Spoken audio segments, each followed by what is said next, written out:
안녕하세요. 친절한 교수형 이제 484회 시작하도록 하겠습니다. 시작하기 앞서 각자 저희 개인 소개하고 시작하겠습니다. 저는 예금보험공사 서민금융진흥원 하나은행 광주연구원에서 금융교육을 진행하고 있는 JP금융연구소의 정승호 소장입니다. 반갑습니다.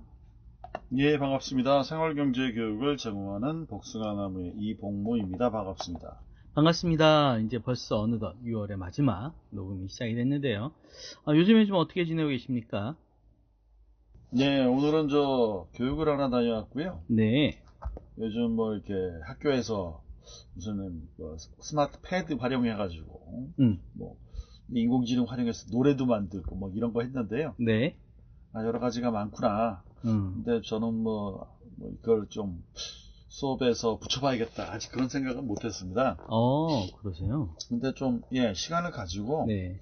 너무 지금도 조금 나름대로는 시간 좀 재미있게 진행한다고 노력은 하고 있지만 또 다른 분들이 하는 것들 참고해서 이것도 조금 연습을 해봐야겠구나, 그런 좀 욕심이 나는 것들도 한두 가지 있었던 것 같습니다. 그러셨군요.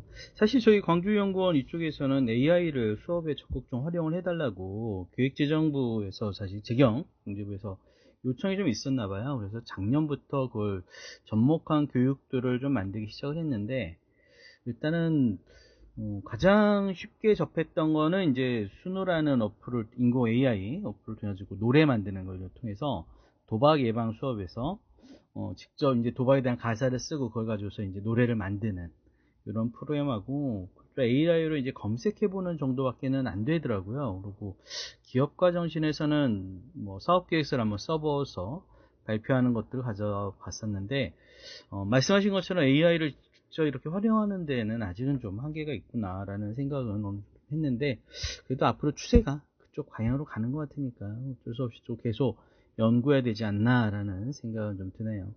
자, 아무튼 날씨도 점점 더워지는데 저희가 준비한 한 주간의 경제 기사를 가지고서 좀 정리를 해보도록 하겠습니다. 일단은 6월 29일 저희가 저녁에 녹음하고 있는데요. 일단은 가장 한 주간의 메가 이슈들을 한 세 가지 국내와 국제로 한번 다 나눠서 정리를 해서 말씀을 드리면요. 국내 경제에서는 첫 번째 1540원 환율의 역설과 자본 청산의 신호인데, 원달러 환율이 1540원을 돌파한 외국인이 14조 원대 역대급 투매를 했다라고 합니다. 사실 우리나라 경상수지가 굉장히 흑자임에도 불구하고 확률이 이렇게 폭등하면서 굉장히 이례적 현상이다라고 계속 말씀을 드리고 있는데, 이것은 실질적으로 글로벌 자금의 이탈을 뜻하는 것이 아닌가. 그리고 환율이 오르게 되면 결국은 수입해오는 물가가 오르기 때문에 우리나라의 시중 물가가 또 오르게 된다는 영향을 미치지 않겠느냐라는 생각이 드네요. 두 번째로는 SK 하이닉스의 나스닥 우회 상장 추진과 자본 형태 확장인데, 아무튼 SK 하이닉스가 이번에 미국 나스닥 시장에 사실상 예탁 증서 형태로 거래될 수 있도록 구축 중이라는 소식이 전해졌는데, 일단 한국 증시에서 입장에서는 화려한 이탈이다라는 이야기가 나오고 있는데, 아무튼 미국의 빅테크 기업들과 장기 계약을 공고하라는 포석인지 어떤지는 모르겠지만, 아무튼 주가 변동성에는 좀 유의해야 되지 않을까. 한국은행 총재의 BIS22 포럼 출국과 국내 통화 긴축 장기화의 구축인데, 아무래도 이번 출국 기점으로 해서 금리 인하의 기대감은 사실은 사라진 것 같습니다.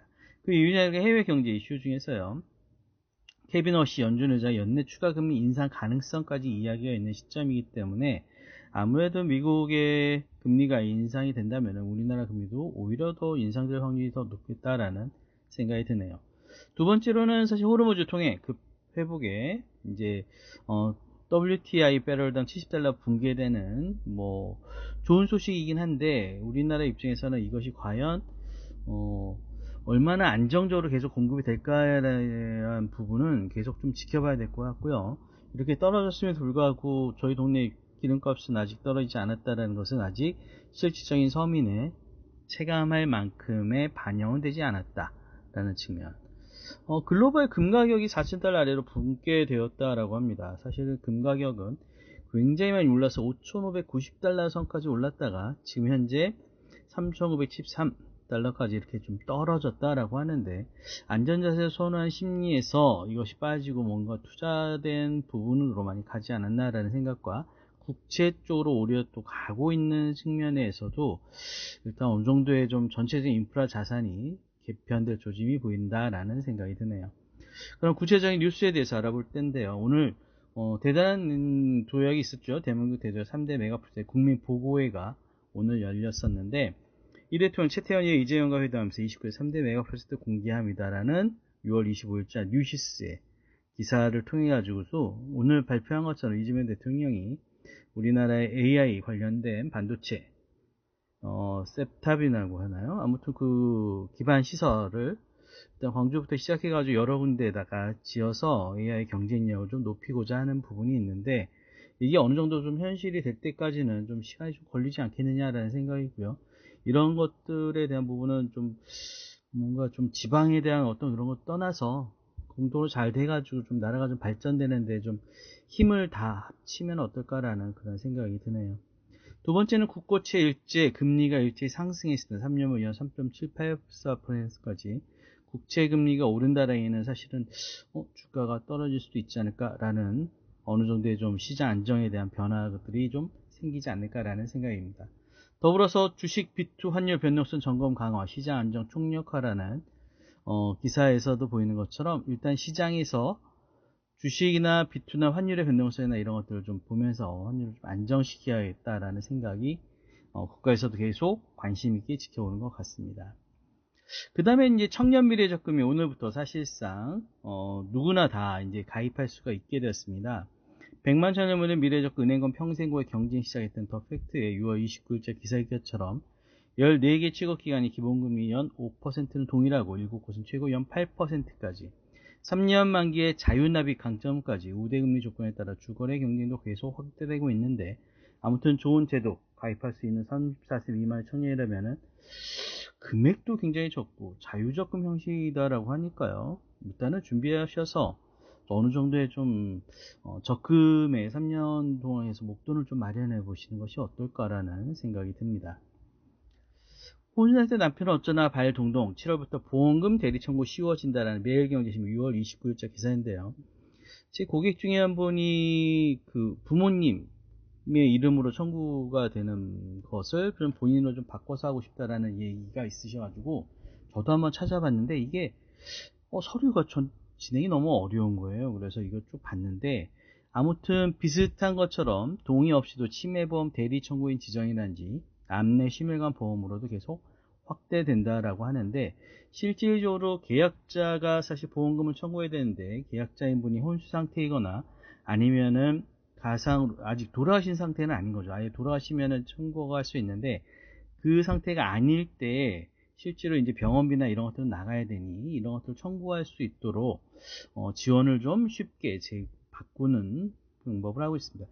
대리인 청구인을 미리 지정하실 수도 있는데요. 대부분이 사실은 지정하지 않은 상태로 거의 대부분 한 23%밖에는 대리인 지정을 하지 않았다라고 합니다. 그러니까 지정하게 되면 좀 더 편안하게 그분이 대리 청구를 할 수 있음에도 불구하고 사실은 안 해서 그거를 나중에 하려고 하니까 힘든데, 무기명 대리 청구인 제도를 추가하여 나중에 가족이나 임의 대리인이 의식불명이나 아니면 고동이 불편한 상황이나 직접 청구하기 어려운 상황일 때 의사의 소견을 가지고서 병원 그 지급 계좌는 병원으로 이렇게 제 계좌 직접 입금이 된다라고 하니까요, 좋은 제도인 것 같습니다. 이런 걸 통해 가지고 좀 더 혜택을 많이 보실 수 있으면 어떨까. 그 다음에 좀 마음 아픈 뉴스인데요. 3,800 음료 3잔 마신 알바에게 550만원 뜯어낸 사장의 은밀한 불법이라는 더 스쿠프의 6월 29일자 기사입니다. 사실은 얼마 전에 이렇게 나왔었는데, 사회 초년생들이 생애 첫 노동을 경험하게 되는데요.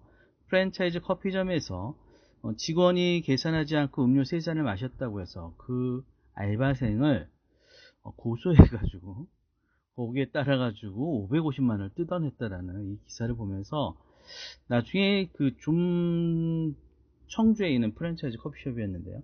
여기 더 안에 내용을 좀 논란이 돼서 이제 고용노동부의 특별 감독을 진행했는데, 봤더니 사업장을 쪼개가지고 직원들이 오고 가면서 여기저기서 일을 하게 만들어서 뭔가 좀 추가적인 비용을 안 주려고, 사업장이 2개이다 보니까 15살 미만이나 뭐 이런 것들이 걸리지 않도록 이렇게 하고, 근로계약서를 작성할 때도 아예 독소 조항을 넣었대요. 3개월 이내 퇴사 시 급여의 일부만 지급한다라든지 계약 내용 불이행 시 손해배상한다든지 이러한 불공정 계약이 근로기준법에 위반하며 B씨를 경고 형사입건 조치에 따라와 있는데 사회를 초년생들에게 이런 것까지 이렇게 했다는 것은 참 저게 좀 안타까운 점이었습니다. 혹시 또 추가로 해주실 말씀 있을까요? 예, 뭐 사장님도 좋은 사장님도 있고 또 그렇지 않은 사람도 있고. 그렇죠. 예, 오늘 가장 큰 뉴스는 그런 게 아니었죠? 예, 축구 선수 중에서도 네. 좋은 사람도 있고 자기만 생각하는 사람도 그렇죠. 있고 전 국민이 화가 나가지고 진짜 나도 보면서 너무 화났어요. 연봉 뭐 몰수해 든다 이렇게 하고 있는데 그래야지. 너무 감정적으로 하지 마시고요. 연봉이 20억이라고 나와 있는데 아닌 거 아시죠? 그러니까 37억입니다. 사실 실수령에 그렇게 적는 게 또 어딨어. 나 20억이에요. 37억인데 실수령이. 너무 답답해요. 축구할 때는 전략을 안 짜고 그냥 싸우라고 그런 거 전략을 잘 짠다. 예전에 그거 기억나거든요. 찾아보시면 그거 있을 겁니다. 누구누구가 홍명보 감독이 감독되는 거를 반대하면서 증거로 내놓은 것 중에 하나 그게 있었어요. 뭐 그때는 국가대표 감독이 아니었고 어디에 무슨 팀 감독을 맡고 있었는데 훈련 안 시키고 자꾸 없어진다. 그러니까 일해야 될 시간이 자꾸 없어진다.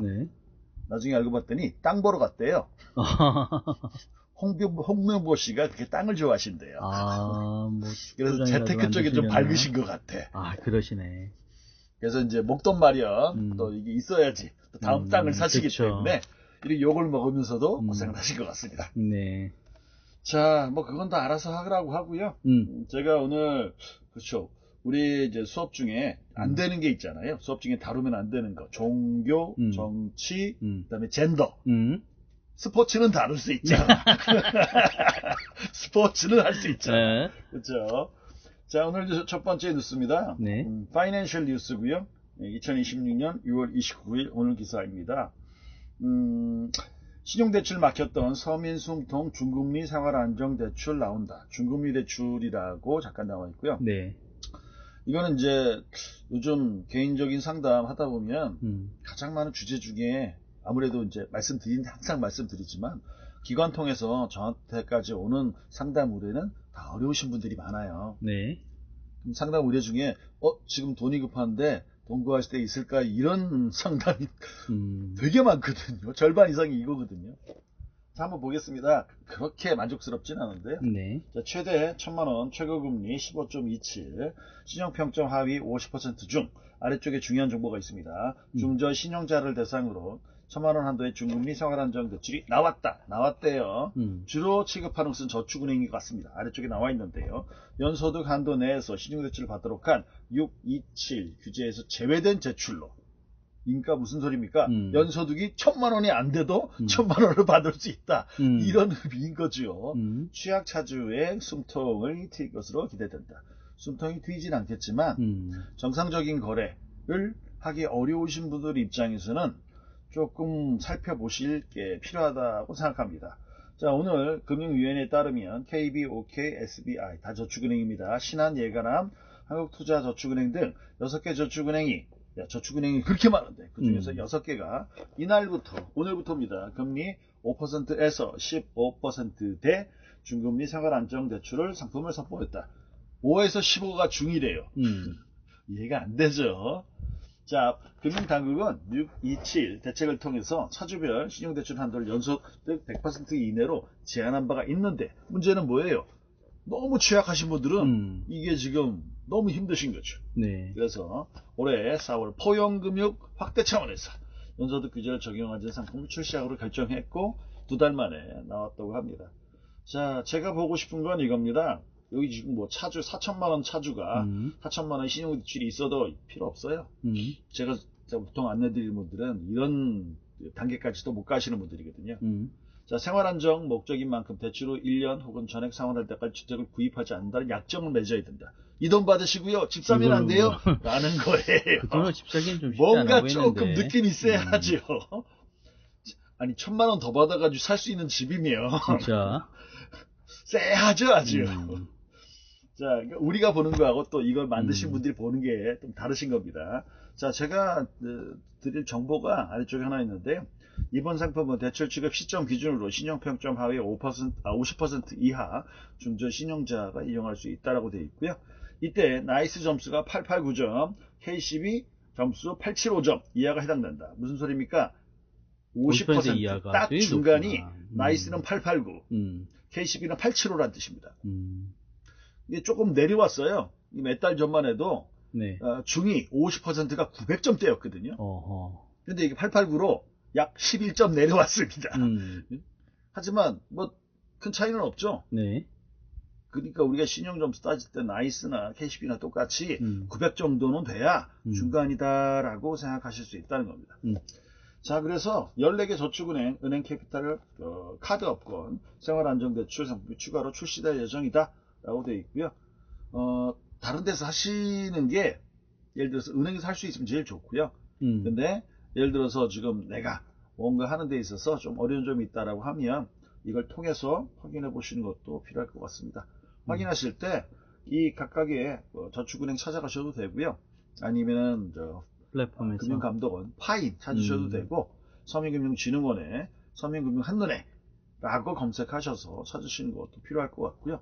저 같은 경우는 가장 추천드리는 건 전화죠. 저는 항상 전화를 가장 추천드리죠. 서민금융진흥원이나 금융감독원은 사실 이 상품 취급 관련된 안내가 조금 어렵기는 해요. 네. 그래서 금융감독원이나 서민금융진흥원 전화하셔서 내가 누구누구인데요. 이거 이용할 수 있는 거 뭐가 있을까요? 이렇게 문의하시는 것을 추천드리겠습니다. 참고로 서민금융진흥원은 검색하실 때 서민금융 있다를 검색하시면 지금 있는 통합서비스와 연결되실 수 있습니다.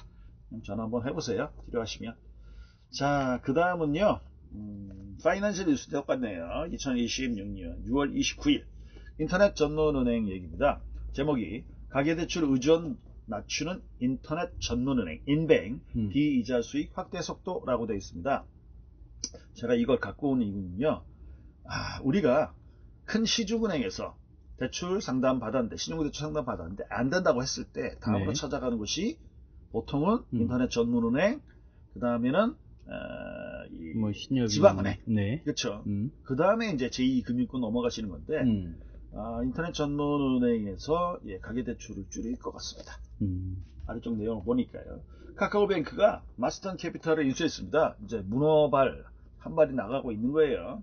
캐피탈 결제로 사업용의 확대. 좀 있으면 이제 그런 것도 나오겠죠. 카카오뱅크와 함께하는 뭐요? 자동차 대출. 그렇죠. 그러네요. 캐피탈 대표적인 상품이 그거니까요. 네. 자, 토스뱅크 투자 중기업 인가 취득. 토스도 토스증권이 있습니다. 토스증권 요즘 활발합니다. 토스도 토스보험이 되게 활발합니다. 토스 인슈어런스가 두 개가 되게 활발한데요. 자산관리 서비스 강화, K뱅크 카드 제휴로 수익 다각화. 특히 K뱅크는 어디죠? 빗썸하고 연결되어 있습니다. 그래서 계좌 만드실 때 K뱅크를 먼저 열어야 빗썸 맞나요? 아니네요. 업비트와 거래하실 수 있습니다. 자, 인터넷 전문은행 3사 합산 이자 수익 수수료 현역 그래픽이 있거든요. 전차 이자 수익이 이제 1조가 넘어섰습니다. 근데 합산이에요, 합산. 네. 근데 토스, 카카오, K 합산. 이 중에 누가 제일 클까요? 카카오지. 그거가 절반 이상이겠지. 이자 수익은 1조 2천억. 2025년 1분기, 2026 1분기 큰 차이 없이 약간 늘어났고요. 그리고 수수료 수익, 기타요. 이자 말고 수수료 수익이 2025년 1분기에는 1,400억 정도, 그리고 2026 1분기에는 1,450억 정도로 늘어나고 있는 상태입니다. 그러니까 각각의 사업들이 조금씩 늘어가면서 비이자 수익들이 늘어가고 있는 거죠. 자, 가계대출 규제 강화로 이자 수익 확대에 제동이 걸리면서 인터넷 전문은행, 그렇죠.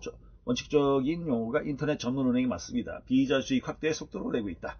당연히 인터넷 전문은행도 국가에서 비이자 수익에 대한 퍼센트, 이 정도 퍼센트는 해주세요라는 지침이 있을 겁니다.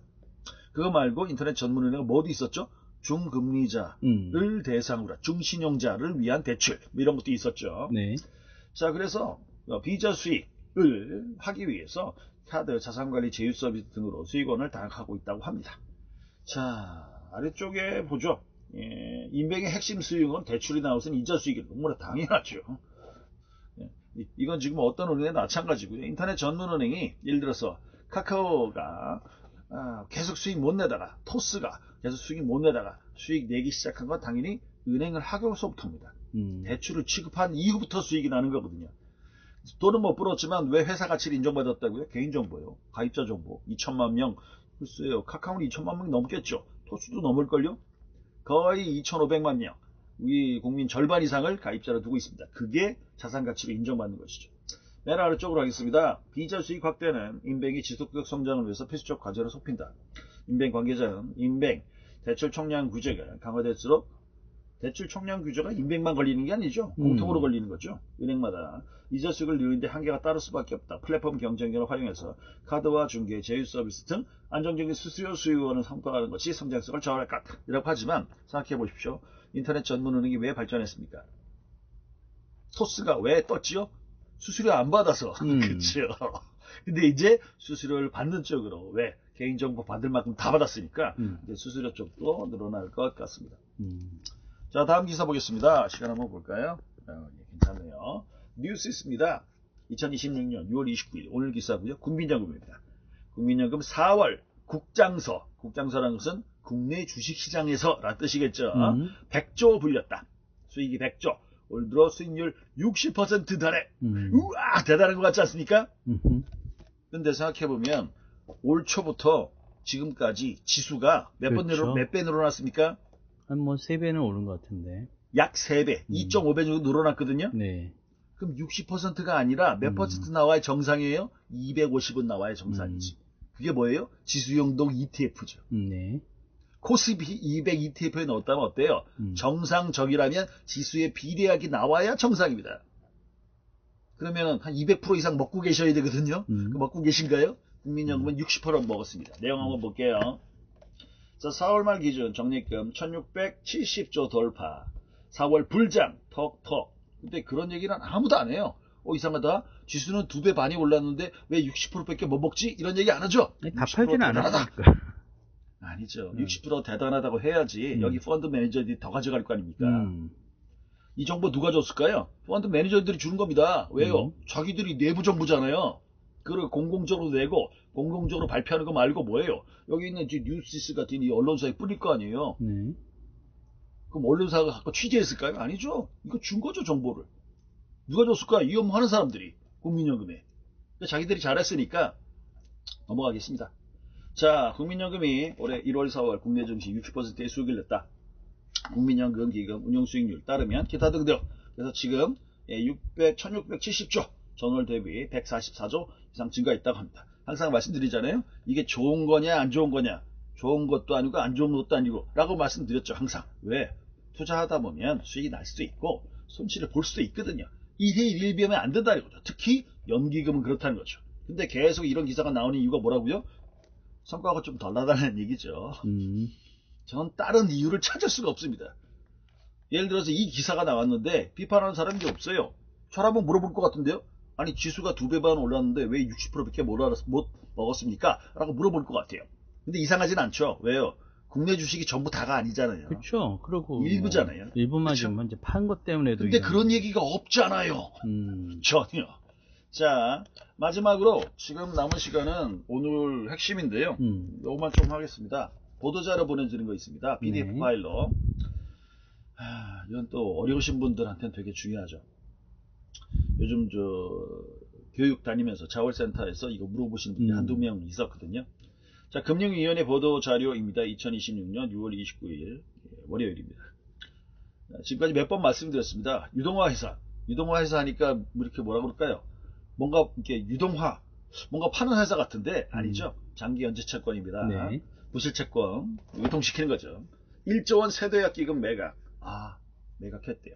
당연히 이 1조 원은요. 액면가액일 겁니다. 채권이니까 차용증서거든요. 차용증서에 있는 액면가액 더했던 1조라는 거예요. 근데 지금 세도약 기금에서 이걸 사갈 때, 채권을 사갈 때 대부업체는 몇 퍼센트 주고 사다고 말씀드렸죠? 5%. 그러니까 돈이 안 드는 건 아니에요. 그걸 사온 거예요. 네. 세대학기금 매각했고 11만 명 추심과 연체이자의 고통에서 벗어난다. 이렇게 나와 있네요. 유동화회사 전수조사 및 매각 추진 상황 점검 개최.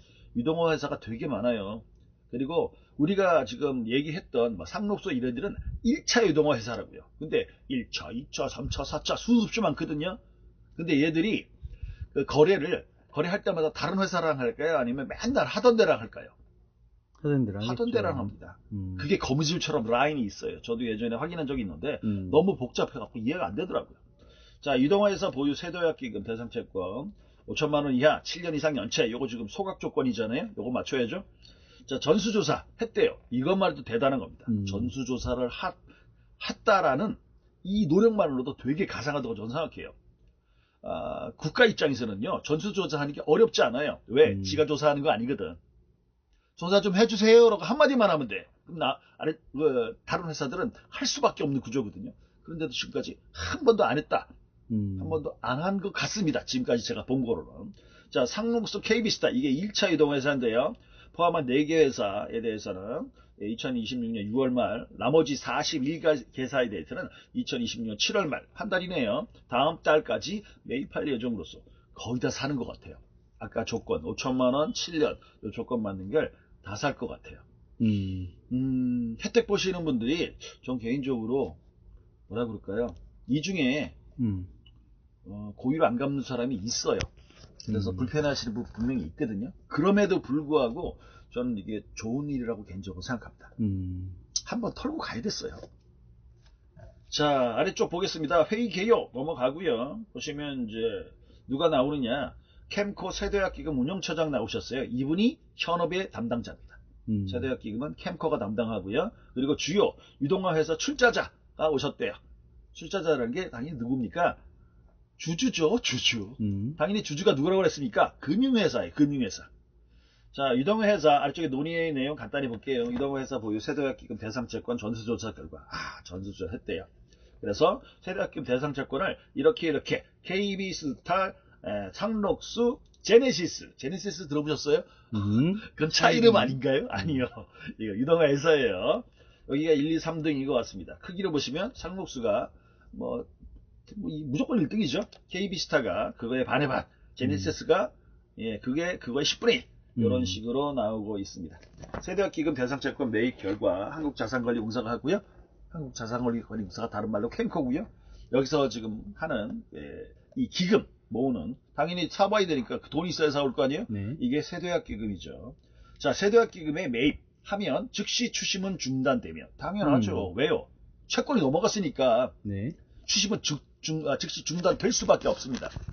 그리고 기초생활수급자 등 사회 취약계층 채무는 별도의 상환능력 심사 없이 저 이거 녹음해서 한 2번 다뤘습니다. 네. 기초생활수급자세요. 근데 그분이 요 채권에 해당해요. 그러면은 이분이 갚을 수 있나 없나 심사 안 하고 소각한다는 거예요. 그리고 갚을 능력이 있으시면 한번 쳐다보는 거죠. 그 외의 채권은 상환능력 심사 후 개인 파산에 준하는 수준으로 상환능력 상실한 경우에 1년 이내 소각, 그 외의 상환인이 현저히 부족하면 채무 조정을 추진한다. 채무 조정이죠. 아까 저 7년이었잖아요. 7년 이상. 7년 이상 됐으면 채권 자체가 개인 채권은 여기 들어가 안 나니까 한 번 정도 소멸시효 중단이 된 경우가 해당되겠습니다. 자, 그리고 아까 말씀드린 기초생활수급자 해당하시는 분들은 심사 없이 소각하는데 이분 말고 중증장애인 중 장애연금 수령자, 보훈대상자 중 생활조정 수당, 되게 너무 기네. 생계조정수당, 생계지원수급자들도 심사 안 하고 소각한다고 합니다. 내용이 길어지니까요. 정리만 드리겠습니다. 전 개인적으로 이렇게 생각합니다. 저는 정치에 관심 없고요. 경제교육, 금융교육 이쪽만 계속 하고 있으니까요. 제가 생각했던 뭔가 해결해야 되는데 안 넘어가고 있는 것들 이 몇 가지가 있었습니다. 저 녹음할 때도 중간중간 말씀드렸는데요. 그 중에 2가지가 이번에 해결되는 것은 되게 기쁘게 생각합니다. 첫 번째가 이해죠.